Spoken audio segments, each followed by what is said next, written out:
Hello दोस्तों, दृष्टि IAS के इन न्यूज़ प्रोग्राम में आपका स्वागत है। आज हम जिस टॉपिक पर चर्चा करेंगे वह दरअसल चीन से संबंधित है। तो चीन की तरफ से कुछ फिर से नए अपडेट्स सामने आए हैं। वे क्या हैं, हम टॉपिक को देखते हैं। टॉपिक है, चीन बना रहा अंडरग्राउंड न्यूक्लियर मिसाइल साइलो, यानी मिसाइल साइलो का निर्माण कर रहा है, वो भी अंडरग्राउंड स्तर पर। तो मिसाइल साइलो क्या होते हैं, चीन इन्हें क्यों बना रहा है, क्यों जरूरत पड़ गई चीन को ऐसा कुछ करने की, आज के इस टॉपिक में हम डिस्कस करेंगे। लेकिन उससे पहले न्यूज़ देख ले ताकि हम आगे बात कर सकें। तो why is China building missile silos, ये आज की हमारी न्यूज़ है। और इस न्यूज़ के आधार पर हम इसको अलग अलग बाइफरकेट करके यानी अलग अलग खंडों में तोड़ करके समझेंगे। यह जो टॉपिक है वह प्रीलिम्स के साथ साथ जीएस पेपर 2 यानी अंतर्राष्ट्रीय संबंध खंड से भी जुड़ता है। इस आधार पर आप इसे समझेंगे। जो डायमेंशंस हम कवर करेंगे वह न्यूज़ को थोड़ा और देखेंगे। मिसाइल साइलो की बात की गई है, तो ये मिसाइल साइलो क्या होता है, इसको क्यों बनाया जा रहा है। चीन की नो फर्स्ट यूज़ की जो नीति है परमाणु हथियारों के संबंध में, उसका भी जिक्र आज यहाँ पर हम करेंगे। इसके अलावा हथियार निर्माण से जुड़ी जो कुछ प्रमुख संधियां हैं उनकी बात करेंगे। चीन के इस कदम को लेकर अमेरिका ने क्या कहा है, रूस की क्या चिंता है, भारत की क्या चिंता है, इस संदर्भ में क्या किया जा सकता है, और एक सवाल हम डिस्कस करेंगे आज के टॉपिक में। तो सबसे पहले न्यूज़ को देखते हैं। यहाँ पर आप कुछ सैटेलाइट तस्वीरें देख सकते हैं। पहली तस्वीर है हामी से, दूसरी यूमेन, तीसरी जिलांताई। तो ये जो तस्वीरें हैं ये चीन के ही कुछ प्रांतों से संबंधित हैं, जहाँ पर कुछ इस तरह की संरचनाएं, जो इमेजेस हैं, उनको सैटेलाइट के माध्यम से देखा गया है। तो कई सैटेलाइट्स में इस तरह की तस्वीरें जब नज़र आई तो इस बात का एक अनुमान लगाया गया कि ये संरचनाएं क्यों बनाई जा रही हैं, चीन इनका निर्माण क्यों कर रहा है। तो यूएसए की तरफ से ऐसी बातें सामने आई हैं कि ये मिसाइल से संबंधित कुछ साइलोज हो सकते हैं, यानी कुछ ऐसी अवसंरचनाएं जहां पर मिसाइल्स को रखा जाता है। अभी हम आगे उसके बारे में समझेंगे। तो कुछ गुम्बद जैसी संरचनाएं यहाँ हमें दिख रही हैं जिनमें मिसाइल्स को रखा जाएगा। एक अनुमान है कि यूमेन प्रांत में 120 साइलोस का निर्माण करेंगे, हामी में 110 और कुछ दर्जन भर यहाँ पर किया जाएगा। ठीक, अब इनकी जो संरचना है कुछ ग्रिड फॉर्म में तैयार की जाएगी, यानी कुछ इस तरह से। इसमें कई सारे अभी बन रहे हैं, बहुत सारे कुछ बनने के लगभग कंप्लीट होने वाले हैं। तो इनका इस तरीके से निर्माण चल रहा है, इस वजह से खबरों में बना हुआ है। अब बात करते हैं हम कि मिसाइल साइलो क्या है। तो आप यहाँ पर एक संरचना देख रहे हैं, यानी एक भूमिगत संरचना जिसे साइलो कहा जाता है। तो दरअसल अगर साइलो को आसान भाषा में समझें तो साइलो का मतलब हुआ एक ऐसा स्थान जहां पर हम किसी चीज को भंडारित कर सकते हैं, यानी उसको रख सकते हैं। कई पहले के समय में अनाज के भंडारण किया जाता था, अनाजों को रखा जाता था साइलो जैसे एक लंबे बेलनाकार जैसे ड्रमों में। अब मिसाइलों को रखा जाता है इन साइलों में, और जो मिसाइलें रखी जाएंगी तो अगर खुले में रखेंगे तो दिख जाएंगी। इसलिए जो साइलो बनाए जाएंगे वह भूमिगत बनाए जाएंगे, यानी जमीन के अंदर। अगर इनकी संरचना को हम देखें तो कुछ इस तरह की काफ़ी जटिल संरचना बनाई जाती है, जिसमें यहाँ पर आप देख सकते हैं कि ये पूरा मिसाइल का एक तरीके से पूरा सिस्टम है जो अंडरग्राउंड यहाँ पर उपयोग किया जा रहा है। कुछ अन्य निर्माण भी हैं जो सभी निर्माण मिलाकर के भूमिगत हैं, यानी यहाँ पर भी ये वाला आप देखें और ये वाला संरचना, ये एक एग्जाम्पल है, इसका एक मॉडल है इन साइलोस का। यहाँ पर जैसे अंदर ही अंदर टनल बनी हुई है, बाहर निकलने का रास्ता दिया हुआ है। तो इस तरह से यहाँ पर मिसाइल का अंदर ही निर्माण किया जाएगा, या मिसाइल को वहाँ पर छुपा कर रखा जाएगा, और कुछ इस तरह से मिसाइल यहाँ पर रखी जाएंगी जिनका समय पड़ने पर उपयोग किया जाएगा अपने दुश्मन के खिलाफ या अन्य किसी खतरे की स्थिति में। अब चीन इनका निर्माण क्यों कर रहा है, सबसे बड़ा सवाल ये होता है। तो चीन इस वक्त जो सबसे पहली वजह बताई गई है वह है अमेरिका की उन्नत होती मिसाइल तकनीक, यानी इस वक्त अमेरिका अपनी मिसाइल डिफेंस सिस्टम पर बहुत ज़्यादा खर्च कर रहा है। तो जब अमेरिका अपनी मिसाइल तकनीक को एडवांस कर रहा है, ऐसे में चीन को यह चिंता बनी हुई है कि चीन की जो मिसाइल हथियार है या जो मिसाइल क्षमता है परमाणु हथियारों को लेकर के भी, वह अमेरिका के सामने कहीं कमज़ोर ना पड़ती चली जाए। यानी चीन और रूस के पास इस वक्त बहुत ज़्यादा परमाणु हथियार मौजूद है, जिनकी तुलना में चीन का जो भंडार है परमाणु हथियारों का वह बहुत ही कम देखा जाएगा। तो जो विशेषज्ञ है उन्होंने कुछ बातें निकल करके यहाँ पर बताई हैं। उन्होंने कहा है कि इसके कुछ वजहें हो सकती हैं जिनको लेकर के चीन चल रहा हो। तो ये वजहें अलग अलग ना देख करके हम एक साथ भी समझ सकते हैं। तो पहली जो वजह उन्होंने बताई है वह है कि चीन इसको लॉन्च ऑन वार्निंग यानी LOW रणनीति के आधार पर इसका उपयोग करना चाहता है। लॉन्च ऑन वार्निंग जो तकनीक है या जो तरकीब है या जो रणनीति है, उसका मतलब यह हुआ कि यदि हमारे देश पर या यदि किसी देश पर कोई परमाणु मिसाइल या कोई अन्य मिसाइल हमला करती है, तो उस मिसाइल के ज़मीन पर टकराने से पहले या अपने जो टारगेट है उस पर टकराने से पहले यहाँ से एक दूसरी मिसाइल छोड़ दी जाए जो उसको जाकर के रोक दे। तो इस क्षमता को पाने की चीन की तैयारी है और चीन ऐसे बहुत सारे इन साइलोस का निर्माण कर रहा है जिसमें वह इन हथियारों को रख सकेगा, ताकि आने वाली यदि कोई भी संभावित हमला होगा, संभावित कोई मिसाइल होगी, तो उसको वह रोक सकेगा। दूसरा, चीन सुनिश्चित प्रतिरोध के माध्यम से निरोध यानी डेटरेंस की जो उसकी पॉलिसी है उसको मजबूत करना चाहता है। इसका मतलब यह हुआ, यानी डेटरेंस की जो पॉलिसी है, डेटरेंस की पॉलिसी कहती है कि यदि कोई देश पर कोई अन्य देश हमला करना चाहता है तो उसको धमकी के माध्यम से या अपने द्वारा उस पर उसी हथियार से हमला करने की बात कह करके उसके द्वारा किए जाने वाले हमले को रोकना। तो यह जो तरकीब है, दरअसल यह एक मनोवैज्ञानिक तकनीक है जिसका मतलब होता है कि अगर सामने वाला आपसे यह कहे कि भाई मैं तुम्हें मारूंगा, तो आप भी उसको इस बात का बल दिखाइए या उसको इस बात का दमखम दिखाइए कि आप भी उसको मारने की क्षमता रखते हैं, उतनी ही शक्ति के साथ जितनी शक्ति के साथ वह आप पर हमला करेगा। तो एक मनोविज्ञान कहता है कि ऐसी स्थिति में अगला व्यक्ति आप पर हमला करने से रुक भी सकता है। यही एक सैन्य रणनीति के तौर पर उपयोग की जाने वाली यहाँ पर रणनीति है। डेटरेंस जो तरकीब है या रणनीति है, इसका विकास शीत युद्ध के दौर में परमाणु हमलों को रोकने के स्तर पर बेहतरीन तरीके से हमें देखने को मिला या किया गया देशों के द्वारा। तो चीन भी इसी को लेकर के चल रहा है कि अगर चीन बहुत सारे ऐसे साइलोस का निर्माण कर देगा तो अन्य देशों को इस बात का डर बना रहेगा कि चीन के पास बहुत सारे परमाणु हथियार या इस तरह की मिसाइल्स मौजूद हैं, तो वे उस पर हमला करने से पहले 10 बार सोचेंगे। अगला जो है वह है परमाणु हथियार भंडार को बढ़ाने का चीन का लक्ष्य। यानी चीन के पास जितने परमाणु हथियार हैं इस वक्त मौजूद, लगभग 350 परमाणु हथियारों की बात कही गई है। तो ऐसा अनुमान है कि चीन इनको और भी ज़्यादा बढ़ाना चाहता है। इसमें से कुछ मिसाइल्स ऐसी हैं जो इस वक्त संयुक्त राज्य अमेरिका के कुछ हिस्सों में हमला करने की क्षमता रखती हैं। ऐसे में चीन की स्थिति यह चीन बनाना चाहता है कि वह और भी लंबी दूरी तक इन पर हमला कर सके। साथ ही इंटरकॉन्टिनेंटल बैलिस्टिक मिसाइल्स का चीन उपयोग कर रहा है। इंटरकॉन्टिनेंटल बैलिस्टिक मिसाइल्स का मतलब हुआ अंतर महाद्वीपीय बैलिस्टिक मिसाइल्स, जो एक लंबी दूरी तय करती हैं, लगभग 5,500 किलोमीटर से ज़्यादा की दूरी यह मिसाइल्स तय करने में सक्षम होती हैं। इसके बाद जो अगला पॉइंट है वह है साइलो को मिसाइल वॉरहेड से जोड़ना। यानी वॉरहेड का मतलब हुआ मिसाइल के आगे का वह हिस्सा जहां पर वह हथियार लगा हुआ है। हमने देखा है कि मिसाइल कुछ इस तरह से होती है, जो आगे का, अगर हम इसको एक मिसाइल मान ले, एक जो हिस्सा है उसे हम वॉरहेड कहेंगे, ये वाला जो जाकर के हमला करेगा। अब ये जो वॉरहेड है, इसको अन्य मिसाइलों में लगा करके इन साइलोज में छुपा देना और ऐसी मिसाइलों का निर्माण करना जो एक से अधिक वॉरहेड ले जा सके। ऐसे में चीन का जो परमाणु हथियारों का भंडार है वह भी बढ़ सकेगा। अगला पॉइंट, इन साइलों का उपयोग चकमा देने के लिए यानी एक शेल गेम के तरीके से भी किया जा सकता है।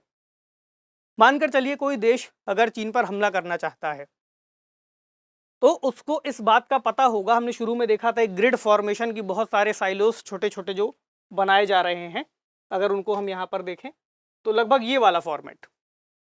अब अगर कोई देश चीन पर हमला करता है तो उसको यह नहीं पता कि किस साइलो में उसने कितने हथियार छुपा कर रखे हैं, कितनी परमाणु मिसाइलें हैं। चीन ऐसा कर सकता है कि 1 में 2 में 10 में परमाणु हथियार रखे, बाकी को खाली छोड़ दे, लेकिन जो दुश्मन है जब वह उस पर हमला करेगा तो उसको इस बात का पता नहीं होगा।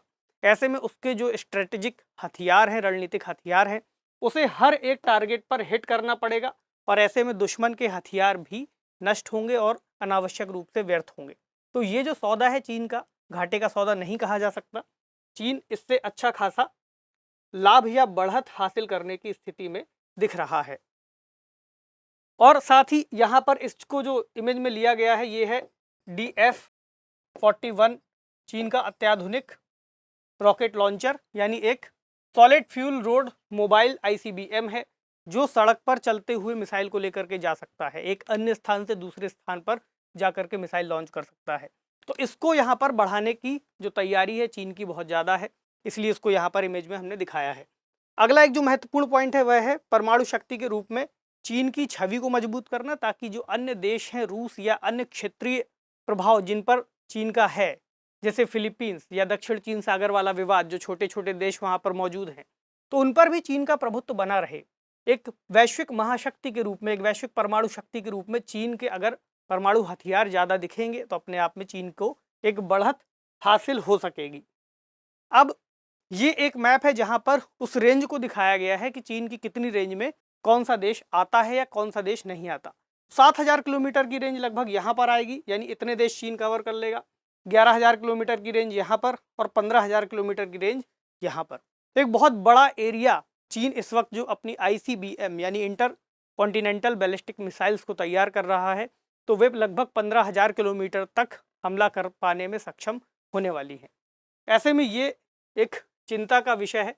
हालांकि चीन ने नो फर्स्ट यूज पॉलिसी की बात कही है। जब चीन ने 1964 में अपना परमाणु हथियार के परीक्षण किए थे, परमाणु वॉरहेड्स के, उसके बाद चीन ने कहा था कि हम नो फर्स्ट यूज की पॉलिसी लेकर चलेंगे। नो फर्स्ट यूज का मतलब हुआ कि यदि कोई देश जब तक चीन पर हमला नहीं करेगा तो चीन अपनी तरफ से परमाणु हथियार का उपयोग उस देश पर नहीं करेगा। इसी को नो फर्स्ट यूज की पॉलिसी कहा गया है।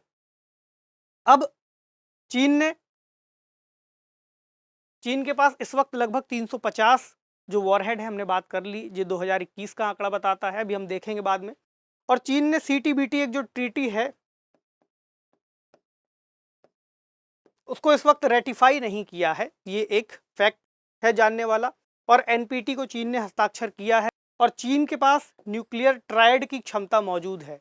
न्यूक्लियर ट्रायड का मतलब हुआ चीन हवा में, जमीन पर और जल में तीनों स्तर पर नाभिकीय क्षमता रखता है, यानी परमाणु हमले करने में सक्षम है तीनों ही स्तर पर। तो ये एक ट्रायड वाली बात हुई। अब हम बात करें कि अमेरिका की इस पूरे स्थिति को लेकर क्या प्रतिक्रिया आई। देखिए, बहुत ही सामान्य सी बात है, अमेरिका जब खुद इतने बड़े स्तर पर नाभिकीय हथियारों को रखता है, अपनी मिसाइल टेक्नोलॉजी को एडवांस करता जा रहा है, ऐसे में जो सैटेलाइट्स के व्यूज़ आपने देखे थे स्टार्टिंग में, वो अमेरिका की कई एजेंसियों ने, कई प्राइवेट सेक्टर्स ने ही निकाल करके दिए थे। तो जब इन्हें देखा गया तो इसको लेकर के अमेरिका की संसद यानी उसके उच्च सदन सीनेट में चर्चा हुई इस साइलो को लेकर के। उन्होंने चिंता जाहिर की है चीन के परमाणु हथियारों के बढ़ने को लेकर के। उनका मानना है कि अगले दशक तक जो चीन के परमाणु हथियार हैं वे लगभग दोगुने हो सकते हैं। तो ये कुछ बातें उन्होंने कही हैं। तो अगर हम भारत की स्थिति को समझें तो भारत के लिए इस वक्त जो स्टैंड ऑफ या अन्य तरह की चीन की धमकियां भारत के ऊपर बनी रहती हैं, वे सभी स्थितियां भारत को चिंताजनक स्थिति में डालती हैं। चीन की परमाणु अस्पष्टता यानी चीन की भारत को लेकर कोई क्लैरिटी नहीं है कि चीन कब हमला करे या ना करे। हालांकि उसने नीति बना रखी है, लेकिन यदि वह अपने वॉरहेड्स को बढ़ाता जा रहा है, परमाणु क्षमता में वृद्धि कर रहा है, ऐसे में कई विशेषज्ञ उसकी परमाणु नीति को लेकर के सवाल खड़े करते हैं। ऐसे में एक अस्पष्टता की स्थिति बनी हुई है। तो भारत की जो बैलिस्टिक मिसाइल क्षमता है इस वक्त चीन या अमेरिका या अन्य जो सुपर पावर्स कंट्रीज हैं उनकी तुलना में बेहद कम देखी गई है।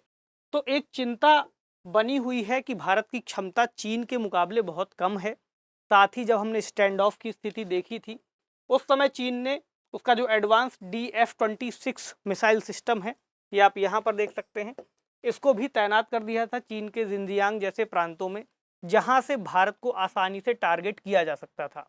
तो ये भारत के लिए चिंता की बात है कि चीन के बढ़ते हुए ऐसे परमाणु हथियारों के जखीरे भारत पर किस वक्त हमला कर सकते हैं। तो यहाँ पर हमें देखना होगा।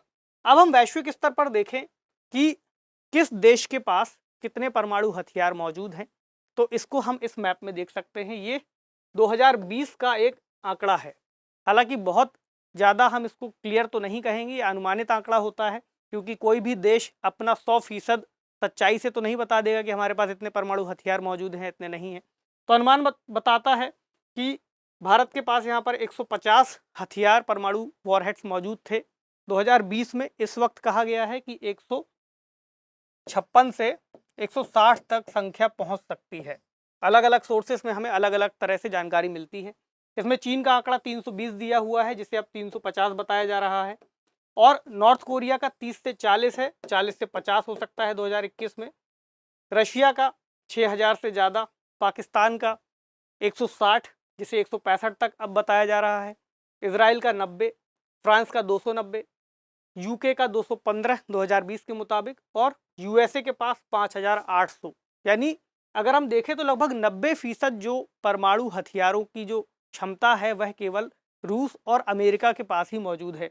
इनकी तुलना में चीन, पाकिस्तान और भारत अपने आप में बहुत पीछे दिखाई पड़ते हैं। तो एक बड़ी समस्या तो यही है। इसी आधार पर चीन का कहना है कि हम जो परमाणु संधियां हैं उन पर किस आधार पर साइन कर दे। एक परमाणु संधि थी न्यू स्टार्ट ट्रीटी, जिसमें अमेरिका की इच्छा थी कि चीन भी शामिल हो जाए, लेकिन चीन हालांकि उसमें शामिल होने के लिए इच्छा जाहिर नहीं कर रहा है। कुछ प्रमुख जो ट्रीटीज़ हैं उनको अगर हम देखें तो न्यू स्टार्ट की हम बात कर रहे हैं। ये ट्रीटी यानी यह संधि अमेरिका और रूस के बीच में है और 2011 से लागू है।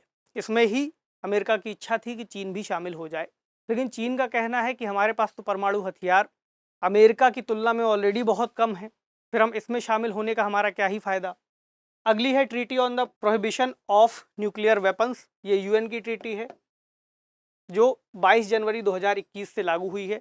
अगली है एनपीटी यानी treaty on the non proliferation of nuclear weapons. ये 1970 से लागू है। महत्वपूर्ण बात जानने की यह है कि भारत ने इनमें से किसी भी संधि पर हस्ताक्षर नहीं किए हैं। यह किसी परीक्षा में पूछा जा सकता है। ठीक है, अब सवाल है कि क्या किया जा सकता है, आगे की राह क्या हो सकती है। तो हम पहले बात करेंगे भारत के संदर्भ में। भारत को चीन को बातचीत के लिए तैयार करना होगा। ऐसी स्थिति में जहां पर ऐसे स्टैंड ऑफ से भारत अपनी सुरक्षा की बात चीन से कर सके, या फिर कोई ऐसी डील साइन हो सके जिससे चीन के बढ़ते परमाणु हथियारों का खतरा भारत को कम से कम हो। अगला, इसके लिए भारत क्षेत्रीय हितधारकों को साथ ला सकता है, जिसमें अन्य देश मिलकर के चीन पर दबाव बनाएं या ऐसी कोई संधि के रास्ते पर पहुंचे जहां चीन एक एश्योरेंस दे, यानी एक श्योरिटी दे कि हम आप पर हमला नहीं करेंगे। इसी तरह वैश्विक स्तर पर देखें तो परमाणु हथियारों को सीमित करने का प्रयास किया जाना एक महत्वपूर्ण प्रयास होगा, बजाय इसके कि किसी तरह की परमाणु संधियां बनाई जाए या परमाणु संधियों का पालन करता हुआ एक देश दिखे दूसरा देश ना दिखे। तो जो सबसे प्रमुख रणनीति होनी चाहिए वह यही होनी चाहिए कि सभी परमाणु संपन्न देशों को मिल करके परमाणु हथियार जो वो बढ़ा रहे हैं उनको सीमित करने का प्रयास करें। ये था हमारा इस टॉपिक को लेकर के डिस्कशन। चलिए आज का सवाल देखते हैं। सवाल है, मिसाइल साइलो क्या है? वर्तमान दौर में परमाणु निरोध यानी न्यूक्लियर डेटरेंस की अवधारणा कैसे इन्हें बढ़ावा दे रही है? विश्लेषण कीजिए। तो बता दीजिएगा कि मिसाइल साइलो क्या है। जमीन के अंदर भूमिगत स्तर पर मिसाइल्स को रखने की प्रक्रिया, जिसके माध्यम से देश क्या हासिल करना चाहता है। अगला, परमाणु निरोध यानी न्यूक्लियर डेटरेंस की जो अवधारणा है वह अवधारणा मिसाइल साइलो को क्यों बढ़ा रही है? क्योंकि एक डेटरेंस का मतलब होता है कि हम एक निरोध की स्थिति तक पहुंचे, यानी अगले व्यक्ति को धमका करके। तो धमकाने के लिए शक्ति का प्रदर्शन जरूरी है। इस आधार पर इन साइलोस को बना रहे हैं ताकि अगले देशों को यह बात मालूम हो कि हमारे पास भी बहुत सारे न्यूक्लियर वॉरहेड्स यानी परमाणु शक्तियां मौजूद हैं, परमाणु हथियार मौजूद हैं। तो इसी आधार पर इस उत्तर को आप फ्रेम करेंगे और आसानी से इसको लिख पाएंगे। तो ये था इस टॉपिक को लेकर के हमारा ओवरऑल डिस्कशन। आपसे मिलेंगे अगले सेशन में किसी नए टॉपिक के साथ। तब तक पढ़ते रहिए, सेफ रहिए। शुक्रिया।